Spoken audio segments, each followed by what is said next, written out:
So let's see here. Just want to double check that folks online are hearing me okay. You hearing me okay up online, folks? I see somebody typing, so they must hear something. Good, good, good. Sounds like that's working okay. So what I'm going to do is start our slides and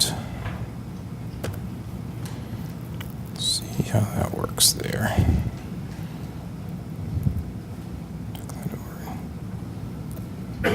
All right. Can you folks in the room see the slides okay? All right. And I'm hoping that the folks online can see the slides okay too. All right. So welcome to this, this public meeting about our ALA accreditation preparation and plans. My name is Bill Kules. I am the chair of the department.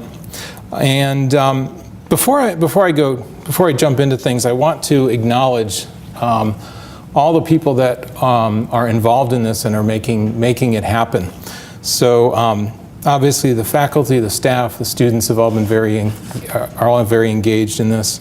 The folks on our accreditation standards committees that are I want to acknowledge all of them, if not by name, at least by reference. The folks that serve on our advisory boards, they provide valuable feedback and input to what we're doing. Who else? I want to particularly thank Larry Rader for his work in helping us to gather all the data that has to be gathered for this, and Liz Lieutenant for all the good work that she's done. She's becoming an expert in LIS accreditation through all the work that she's been doing. And Margaret for helping make this meeting possible, and for all the other survey processing and all the other stuff that she does. Joan Weeks, Mark Brzezowski for helping make the technical side of this thing work. I'm sure I'm forgetting people, but I apologize to anybody I've overlooked. This is really a group effort. And what we're doing tonight is it's the first sort of open public meeting, but it's really been a process that's been going on for the past year plus, maybe even be more than a year. I'll talk a little bit about the process later on. But I just want to acknowledge all the work that goes into this. It's a really group effort. You know, it's a lot of work. We have snacks down at the front. If you haven't signed in, please go ahead and sign in. As you can see, we're recording this so that we'll be able to post it on our website, and people who couldn't make it tonight will be able to watch the video. We'll post the slides so they can see the slides too, and make that all available. So, yeah. Come on. Now, is this working? Ha. Excellent. So the agenda tonight is in roughly 3 parts. So the first part, I just want to give you a bit of a background of the sort of what we've accomplished and done since our last accreditation review in 2009. And then talk a little bit about the goals, the objectives, the priorities, the framework for how we do what we do here. The second part we'll be looking at, I'll just give you an overview of the systematic planning process and the accreditation standards. And they really go hand in hand, because the accreditation standards, each standard is underpinned by a systematic planning, evaluation, and development process. So we'll talk about what it is, how it applies here, and then we'll talk a little bit about some of the about each of the standards and how we are addressing each of those standards. Along the way, I'll note some of the places where I think we're doing really well and where we've got some accomplishments to share, and I'll talk a little bit about some places where I think we have opportunities to improve, and we'll and that's an ongoing process. The last part, we'll look at our specific accreditation process that we're going through right now with some of the milestones, the nuts and bolts about that. And particularly two two of the most important documents that come out of this process. The program presentation, which is what we ultimately deliver to the American Library Association's Committee on Accreditation, and the plan for the program presentation, which we deliver to them in a month. We deliver that a year before our site visit, and it basically outlines how we are getting ready for the visit. After each of these, I'll pause and see if there are any questions, any brief questions, and then we'll open it up at the end for other questions, comments, and discussions. So just a brief summary of what we do. We have, in the Department of Library and Information Science, we have three major programs. We have our Masters of Science in Library and Information Science, and you can see listed a bunch of the courses of study that we offer as part of that. We offer several postmasters advanced certificates, the library leadership, one general, and our newest CHIME, Cultural Heritage Information Management, which we expect to be approved in April. And we're looking forward to offering that. And we also have a Masters of Science in Information Technology with a concentration in Health Information Technology, our HIT program. That program is not accredited by the ALA, so we're not focusing on that as part of this review. So just to go over some of the accomplishments over the past 6 years or so. I'm not going to try to do everything, but I'll just sort of highlight a few things. In terms of curriculum initiatives, we launched the HIT degree, and we launched a 4+1 accelerated bachelor's to master's program, where we can take well-prepared undergrads, and actually they can double count some of the credits for the courses they take towards their undergrad, and that shortens the amount of time that they take their master's. We developed the CHIME course of study and launched that. We got several grants to support that. And we launched our online weekend and learning format, which is a blended form of learning where the students are on campus one weekend a month and are working online the rest of the time. Looking at how we serve the profession, we just finished our 7th annual Bridging the Spectrum Symposium with Mary Alice Balch, keynoting. We have our ongoing annual Stone Lecture. Last time ALA President Barbara Stripling spoke. We've got a CHIME forum coming up. That's a day-long forum where, among other things, our students will be presenting a lot of the work they've been doing over the past year and a half. And Martin Kjellfetovic, and I never get his name right, I apologize, Martin, will be keynoting for that. Those are just a few of the ways that we try to contribute to the profession. In terms of the Catholic mission and how we support the mission of this university, we were a co-sponsor of the Conference on Catholic Archives in the Digital Age in October of 2013. And we have ongoing partnerships with a number of groups, the Franciscan Monastery, which is about a mile away, the Catholic Research Resources Alliance, and a number of other organizations. In terms of our constituents, our stakeholders, there's a lot of good news there too. We have a number of our faculty have received awards, grants, or had publications in the past few years. A number of our students got scholarships and financial awards from ALA, DCLA, SLA, lots of sources. That just highlights how well prepared our students are. And 2 of our student chapters won awards. Our ASIST student chapter and our SLA student chapters won awards in the past couple of years. Our alumni continue to excel. A number of folks have been named Library Journal Mover and Shakers over the years, and we've had Angela Reynes-Kent was named the SLA Rising Star was it 2 years ago now, 1 year ago, recently. And they serve in leadership roles. Our alumni serve in leadership roles. We have Chris Corrigan and Joan Weeks both serve on the ALA Council.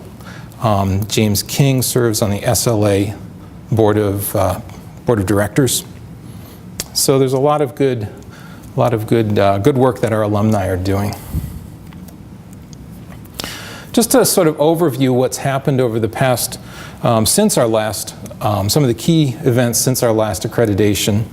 In 2009, we achieved our full reaccreditation in July. In 2010, Dr. Cheye was appointed the interim dean of SLIS, and Dr. Sungwon Kim joined the program. In 2011, we celebrated our 100th year of offering library science classes here at Catholic University. And Drs. Shin and Zhang joined us here also.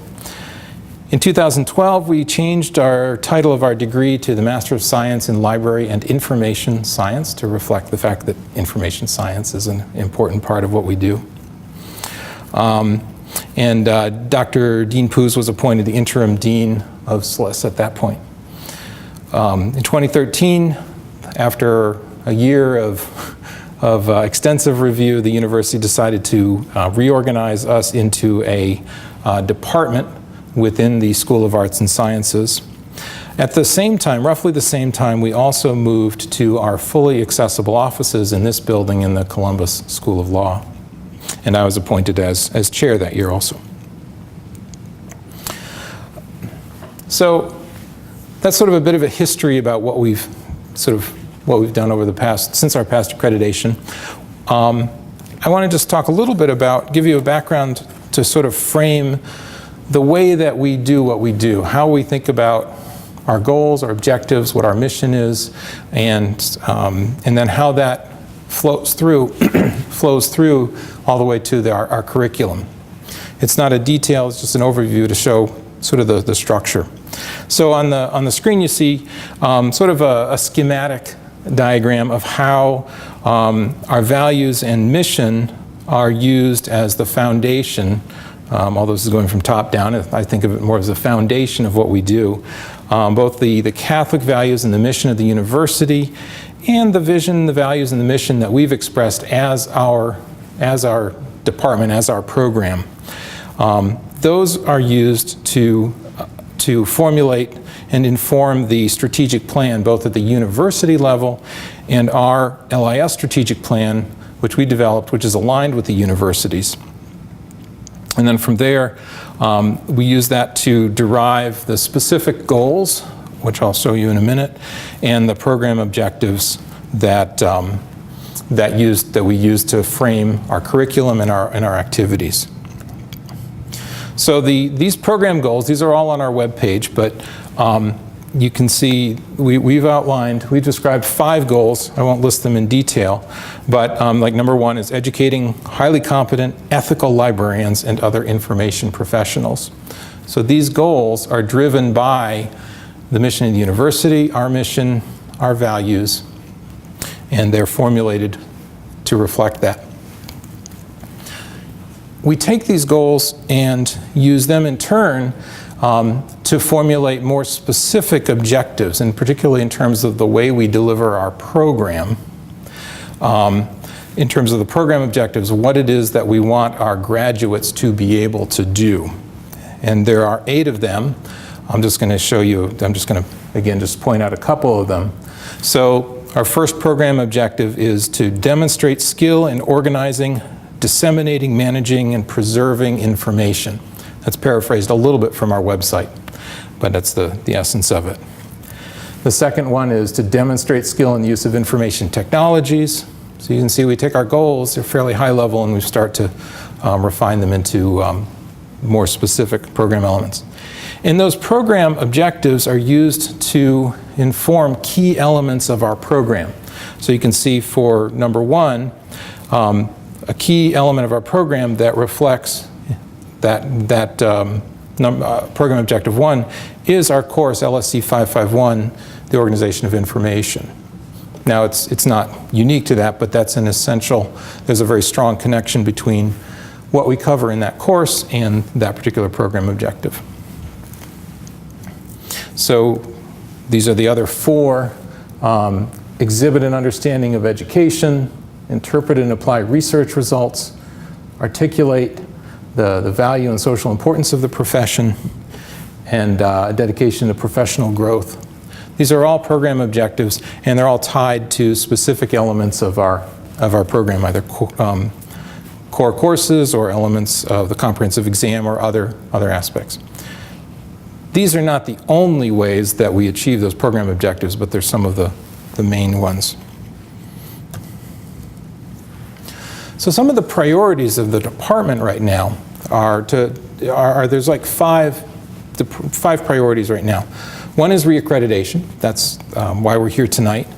A second one is to continue to develop our curriculum so that it responds to our constituents' needs and to the advances in the field.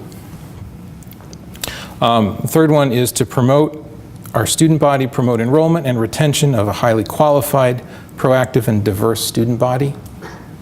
To continue to demonstrate our advancement of the mission of the university, the Catholic mission of the university, and to adapt to the ever-evolving landscape of higher education budget models and finances. So those are the 5 things that we've been really focusing on this year. And they're embedded in our strategic plan and our other planning processes. So that is so that's sort of a really brief overview of where we are and sort of how we frame what we do. Let me pause here and see if there are any questions from anybody at this point or anybody from the online questions. There was just a comment from someone that one of our students was the ALA emerging leader this year.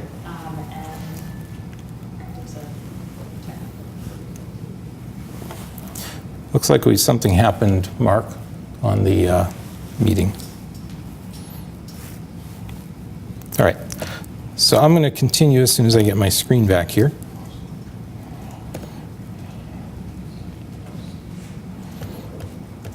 All right. We lost your audio.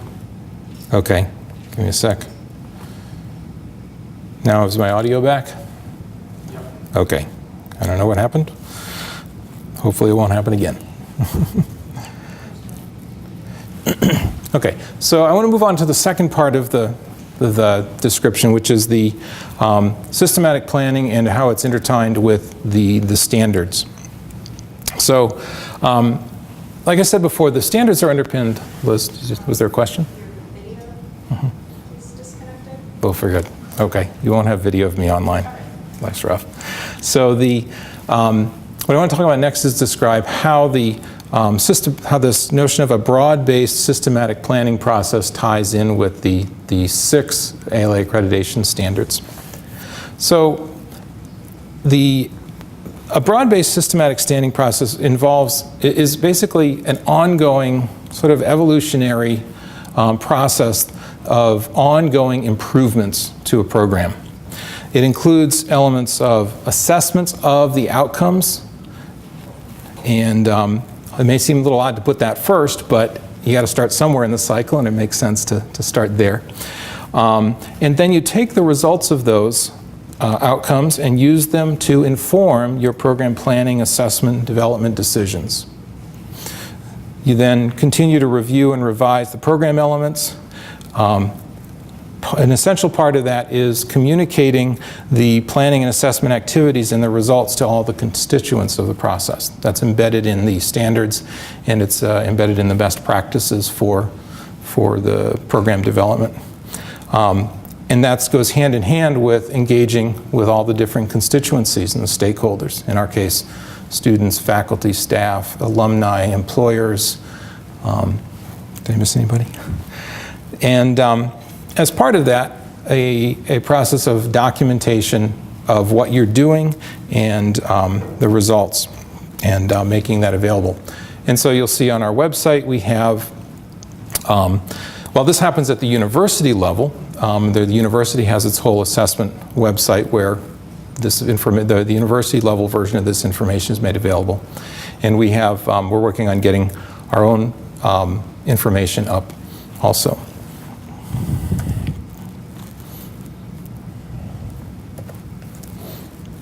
So I just listed the constituents. The only one I missed, I think, was the university and the LIS field. So you can see that as a program, we have a lot of different stakeholders that we engage in the process and that we seek to serve.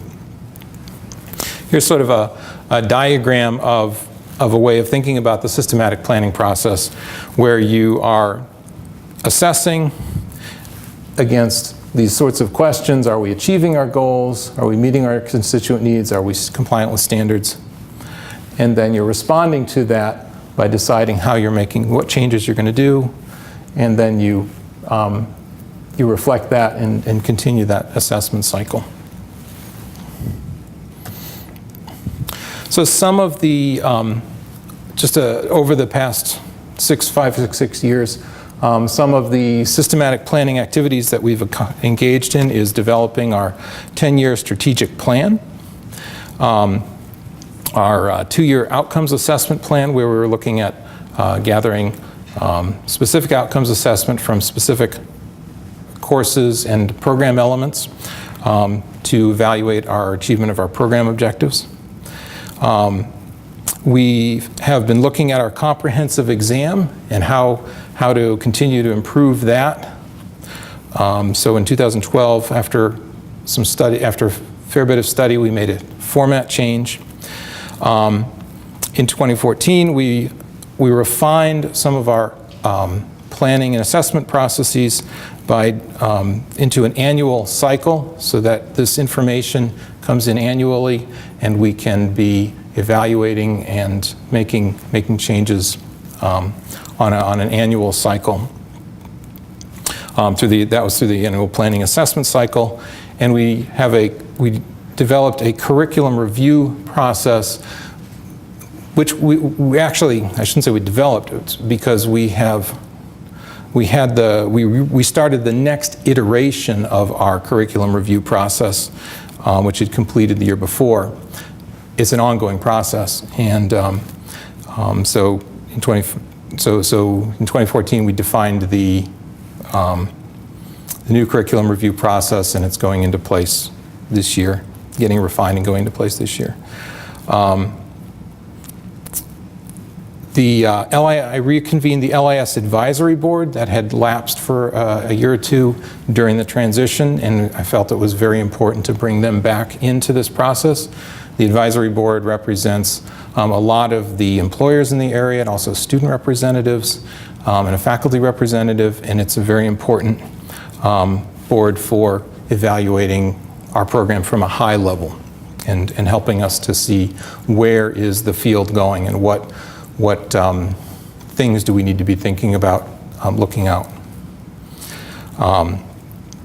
In 2015, we launched our plan. We set up several committees. The Planning Assessment Committee, which will be collecting the outcomes assessment data and the various assessment data that we're collecting and reporting on that as part of our assessment and planning cycle. And a capstone review committee, which is looking again at our comprehensive exam and continuing that. We're also crafting a draft statement of how we support the Catholic mission, which will be incorporated into our mission statement to more clearly articulate how we are supporting the university, the mission, the Catholic mission of the university. And what we just posted yesterday, what we announced and we posted online, and what's here in paper copy is our draft plan for the program presentation, which we just shared for review. So these are all different aspects, different elements of the ongoing systematic planning that we engage in as a program. So as part of this process, part of the systematic planning process and part of the accreditation preparation process is to review and reflect on where you're doing well and where there are opportunities to improve. And I said I would note a few areas where I thought we could improve. And these are some of the things that I've been thinking about in terms of broadening and deepening our constituent engagement with our students, with our employers. So, for example, re-engaging the LIS Advisory Board. Those are opportunities for us to continue to deepen our connections with our constituent community. Improving communication and the documentation of what we do, the planning process. That's an important element of any sort of program development, and I think we are working to improve on those areas. Another area is to annually be reviewing our mission goals, objectives, and our progress towards that based on and responding to the assessment results that are systematically gathered. We've always done that. We've always been looking at our goals and our objectives and our progress. What I'm trying to get us to do is to do that in a very systematic way and a consistent way that we can very easily document and show and share with our constituents and share with the ALA to show how that, to really show the whole cycle. So that's sort of that's the description of the systematic process. And like I said, it underpins all 6 of the standards, because for each of the standards, we're engaging in that process. So in the handouts that I handed out, there's a one-page summary of the accreditation standards. This slide just shows the 6 major standard elements. There's 6 standards. There's 37 substandards, I think. I counted them.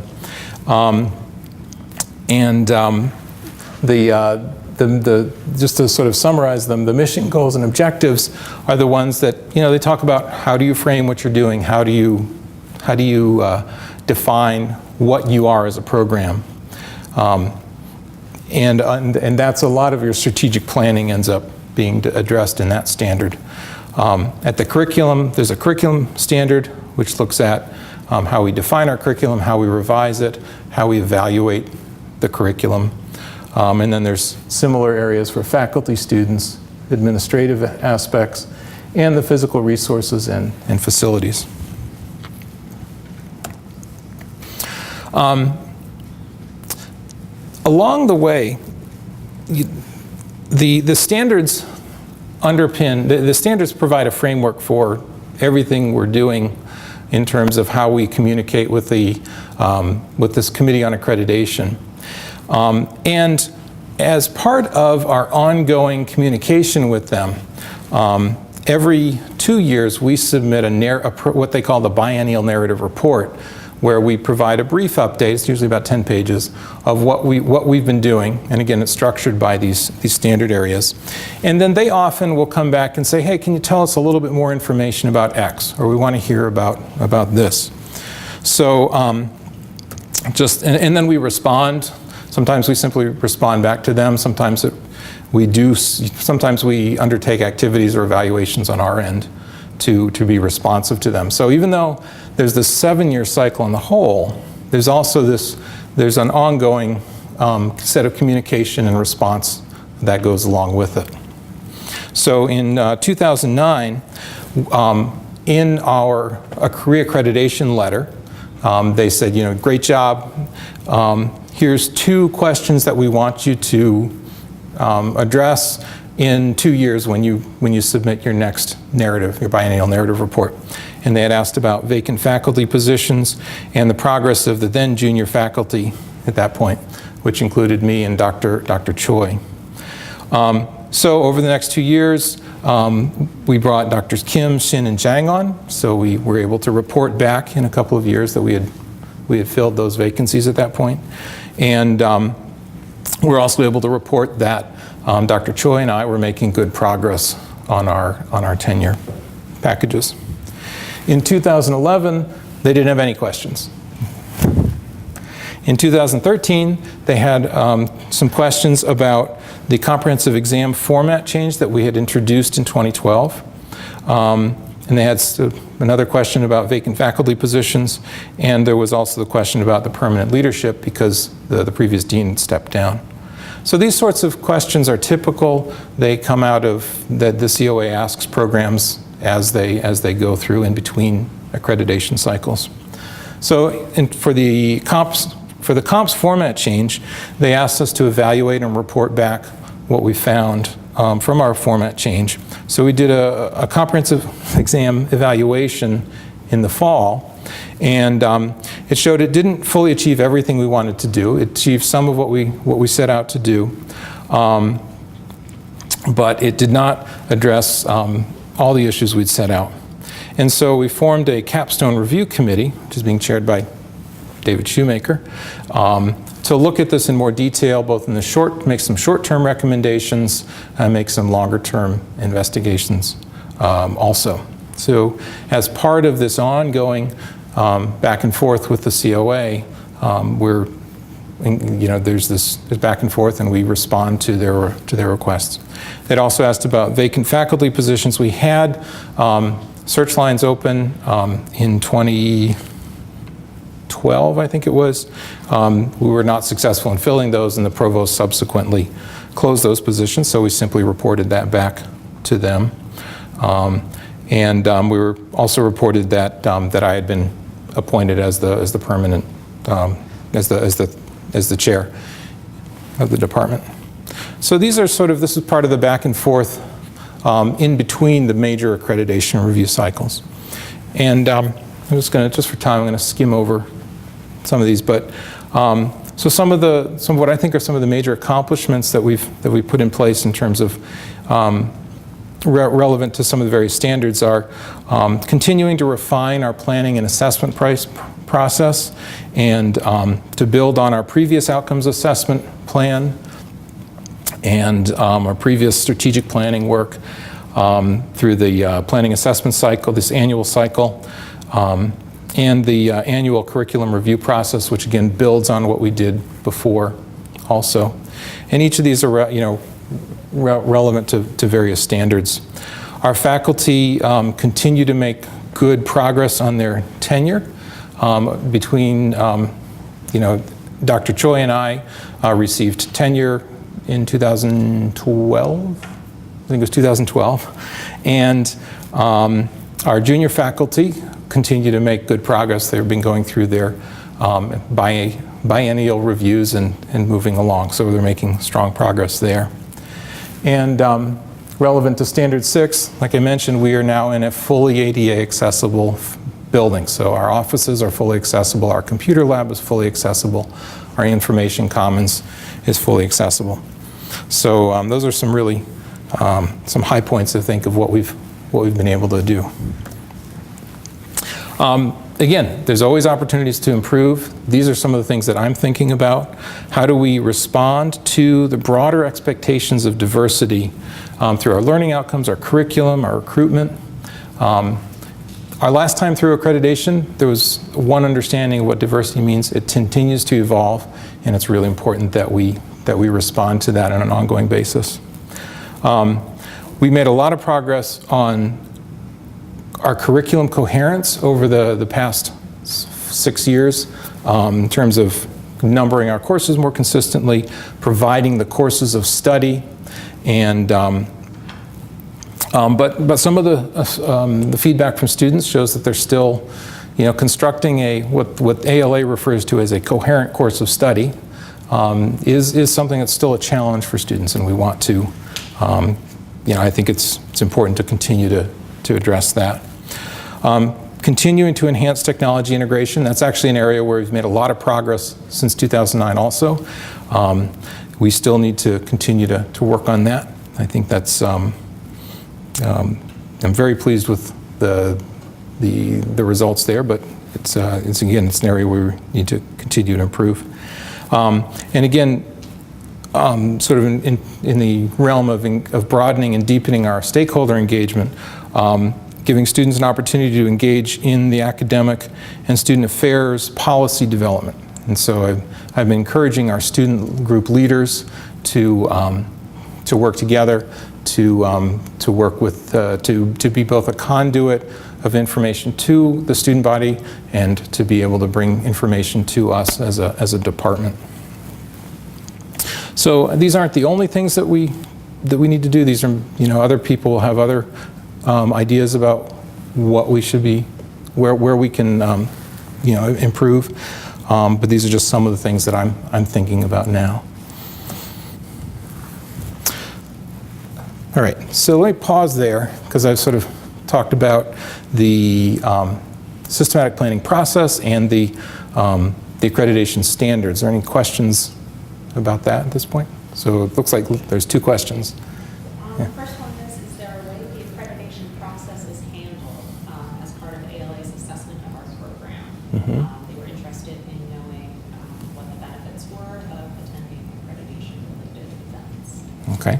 So the question was, if I paraphrase it, how does the accreditation process work, and what are the benefits to participating in the accreditation process? Did I get that I right? think the first part one is, does ALA evaluate how we undertake the accreditation process itself?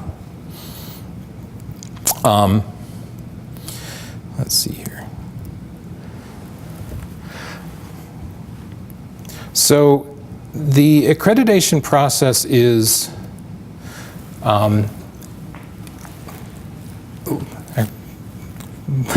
it's a very detailed process. How do I get at that?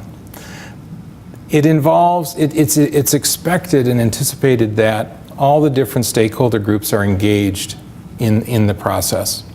And so, for example, as we developed the committees that prepare the chapters for each of the 6 standards, we tried to reach out and make sure that we had broad representation from all our stakeholders on those committees. And I actually have a slide in here about that shows that. So you can see in this slide that for each of the 6 standards, we have full-time faculty, students, staff, alumni, employers, and an administrator on our Mission Goals and Objectives Committee. And different committees have different levels of representation, but overall, the stakeholders are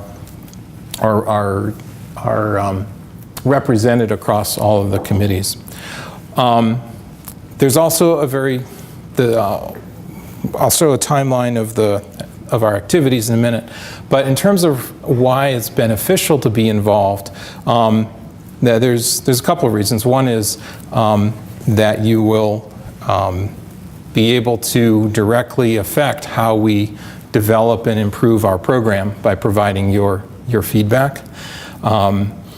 As a student, you get an opportunity to engage and see how this whole process works, and you'll get a deeper sense of what, you get another perspective on what the LIS field is as you go through this process. As a employer or as somebody in our LIS community, if you're involved, then you get to help improve our program so that we can help prepare potential employees for your organization in the future. So the benefits are not necessarily immediate in terms of next week, next month, but they are a deeper and longer term. Was there a second question? Actually, there's a question related to that. There was someone who just wanted you to repeat the question back verbatim. I think I missed that. No, Sorry. It came afterwards. It's okay. Okay. Is the way the accreditation process is handled part of ALA's assessment of our program? Is the way it's handled is the way that the assessment process is handled part of ALA's assessment of our program? So as part of the accreditation, I'm going to just stop the question there because I can only remember that much at one point. I think it is in that they want to see that all the stakeholders are fully engaged, that we've been following and continue to follow a systematic process, where there are opportunities, different types of opportunities for people to be involved, for people to provide feedback, to provide input, and to help guide the process. So this meeting is one example of an event, an activity that we do, and there are many more coming up in the next 9 months or so. Right. Were there any other questions? Yes. Someone asked, will the results of the survey that went out to the department via email be shared publicly? Which survey? The current. The question is from a student, so I'm Probably the current student survey. So as part of our ongoing assessment and information gathering, we do surveys. We did a survey of students. Could you just repeat Sorry. the question for people? Thank you. So the question was, will the results of the current student survey that was distributed be distributed? Will be shared. Shared publicly. So what as part of that process, we take that data and we analyze it, and we will summarize it and share it back to our constituents. We won't necessarily share all the details. There's some confidentiality issues potentially, but being able to share a summary of the results is an important part of the process. Any other questions? One more question. We have a lot of public library employees in our program due to the tuition discount, and I'm curious why there isn't someone from that work area among the student representatives. So the question is, where we have a lot of public libraries in this area, employees in the program Due to the tuition discount. due to the tuition discount. And I'm curious why there isn't someone And why isn't there someone from that area represented? as one of the student representatives. One of the student representatives. I can't say specifically. We tried to get a good range of students in the process, and tried to get a good range of students representing across the various committees and across the and engaged in the other as student representatives. It's not a perfect process. We do our best to get a good representative set of stakeholders engaged, not just with students, but also with the employers. So we try to make sure that we cover, for employers, we try to make sure we cover different areas, archives, public libraries, academic libraries, non-traditional libraries, and so on. So we can't necessarily cover all the bases in specific committees. What we do try to do is make sure that there are plenty of opportunities for everybody to be heard. So this meeting is one example. The surveys are another example. We'll be doing other activities also. Any other questions? There was just a comment about overrepresentation for GLPs and student school library media representatives, Okay. and that many of them are men. Okay. No question, just a comment. So I would encourage that that as we go through, there's actually a feedback process for the plan that we distributed, and I would encourage that all those comments get not just captured here, but if you go to the feedback form, you'll be able to share that information, and we'll make sure that it also gets considered there. I've got the link to the feedback form on our website, and I'll show it here in a few minutes also. Yeah. So it's not a perfect process, and we're always looking to improve. One final comment was, sorry, I'm fairly short. Just for time, if there's questions, I'll answer questions. For comments, I'm gonna come back. We'll come back to just that. pointing out that alumni So- and managers are representative from the public school. Okay. So just for time, I'm going to move ahead, and then I want to make sure we do have time for more discussion, and we can see what other comments come up at that point. So I mentioned there's a bunch of activities that we're doing as part of the reaccreditation, and this slide just shows some of the activities. that we've been doing and that we'll be doing. Like I said, we started preparing for this back in the fall of 13. We're doing data collection. We're in the process of collecting data. That's what Larry Rader is helping us so ably with. And then there's the plan for the program presentation is what we released yesterday and what we're looking for comments on over the next 2 weeks. We'll be continuing more activities, up all the way through the next year through April. Our program presentation, which is the main document that gets submitted, will go through several cycles of drafts and reviews over July, October, December, before we submit the final version to ALA in February of next year. Our site visit is scheduled for April 3rd through 5th. That's a Sunday, Monday, Tuesday, and particularly for students and alumni and local employers, I'm hoping you can put a save the date, the Sunday, April 3rd on your calendar, because if we do it the way we did last time, there'll be lots of opportunities to meet with the site visit team, what they call the ERP. And then the ALA decision is made in July of 2016. So let's see, it's 7 o'clock. All right, so I just want to talk a little bit about the purpose of these two main documents that we've been talking about, just to try to make sure that's clear. So the program presentation is ALA's name for a self-study document.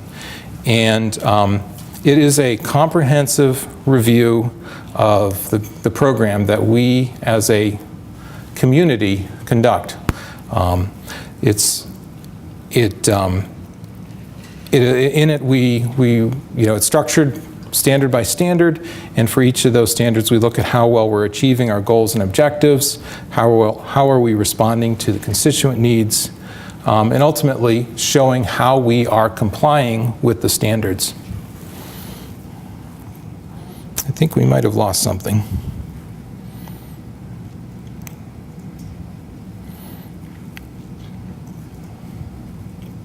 Hold on just a sec.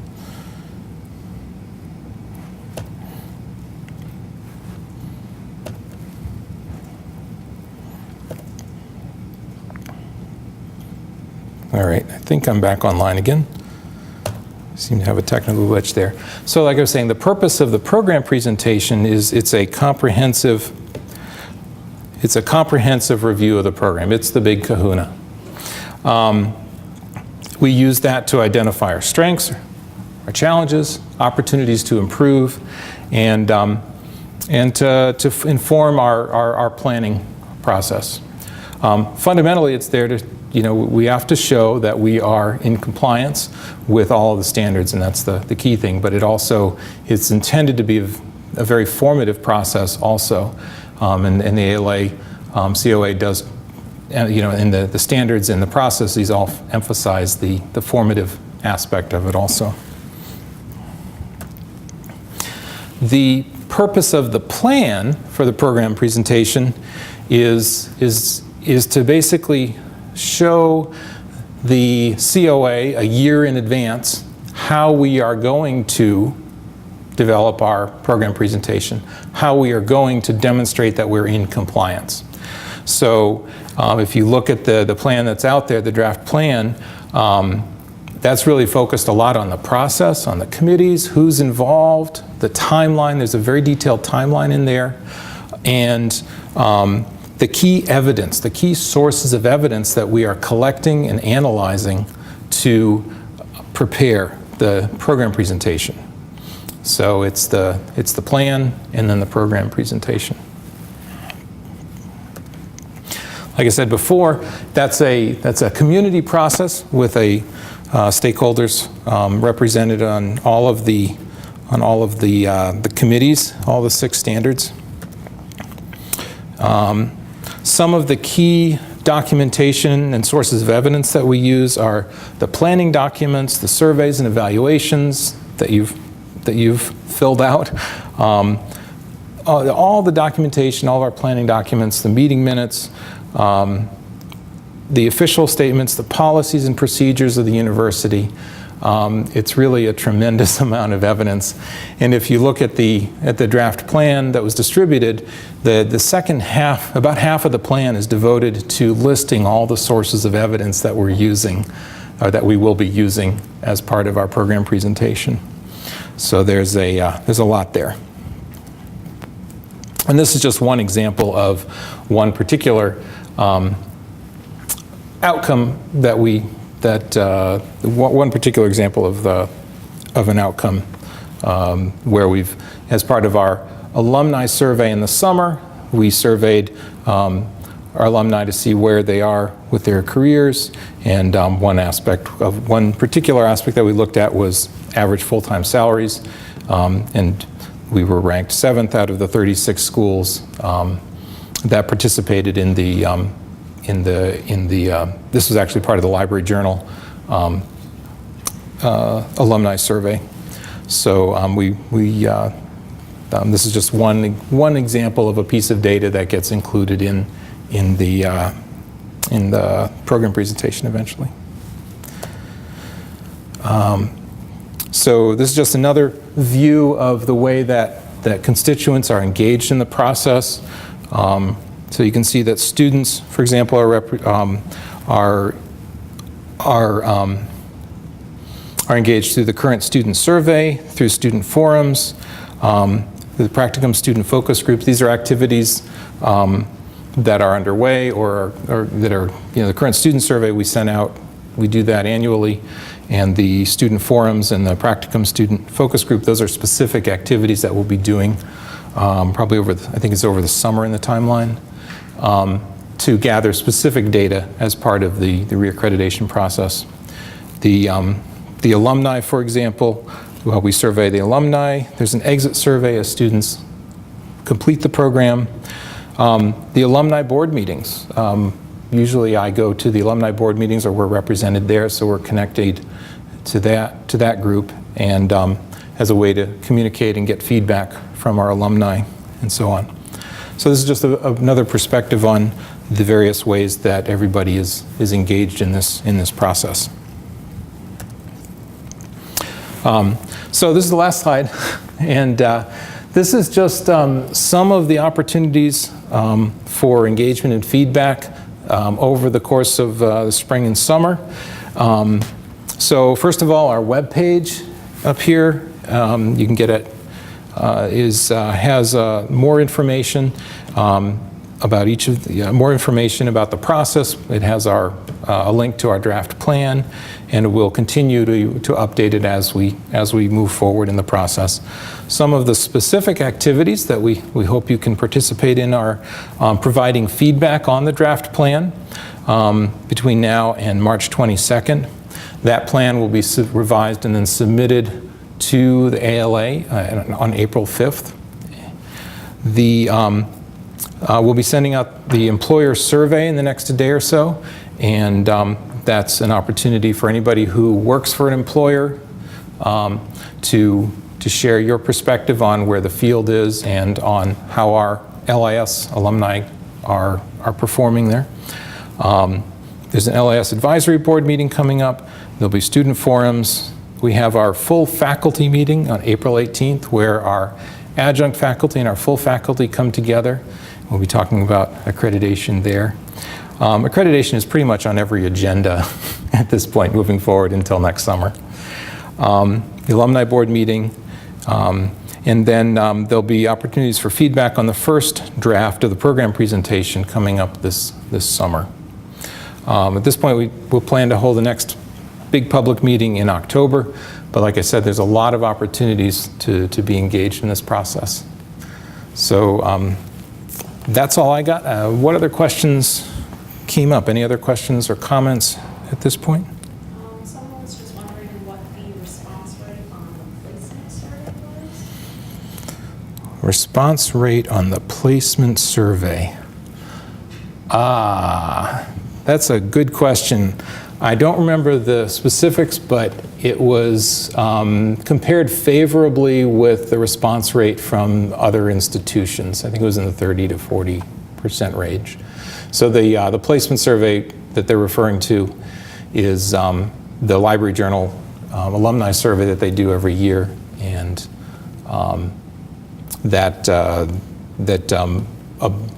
I don't know that all, I think about half of the LIS programs participate in that. Maybe 2/3 of the programs participate. Other questions? There's. So Sam asks, can you talk more about Dr. Shoemaker and the Capstone Review Committee? Are we looking to do this as an alternative to comps? In the short term, this is not an alternative to comps. What it is the evaluation of our comprehensive exam showed that it was doing some things well. It was helping us to evaluate certain of our program objectives. But one of the concerns was that it's the first-time pass rate was not as high as we would like it to be. And we think it's important that students are properly prepared for the comprehensive exam.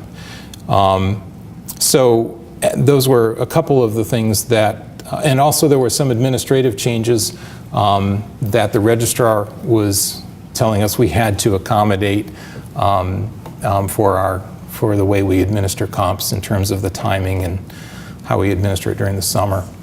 So, so these are some of the issues that Capstone Review Committee is looking at, and they've made some recommendations for the summer and fall, and then they're looking at the longer term question of how do we, how can we most effectively assess do this comprehensive assessment of our students. Is that accurate, Dave? Anything else I should add? Yeah. So I think that's an example of how we are. That's a nice example of how we're taking the results of our assessment and using that to inform our ongoing program development. Anita asks, when do you expect these suggestions to be implemented? So the committee's short-term suggestions are very administrative oriented, and they'll be applied this summer and fall. In the longer term, that depends on what comes out of that process. That we have members of that committee is actually involves an alumni. It involves a member of the dean's office as well as faculty. So we're trying to get a broad set of stakeholders and get a broad set of input into that process. But we're not presupposing any particular outcome. Any other questions? Cool. Cool. All right. Okay. All right then. I'm going to wrap up and say thank you all for participating, for coming out on this rainy night, or for coming in online. I hope the technical glitches weren't too much of an issue. And again, I just want to close by saying how important it is for all of our stakeholders to be involved in this process. And I really would ask you to look over the plan that's on our website, the draft plan. It's kind of long, but it's we would appreciate your feedback on it. We think it's a good plan, and but we know we can always make it better. And that's what every step of the process is designed to do. So thank you all for coming out. Thank you folks online, and I'm going to sign off now.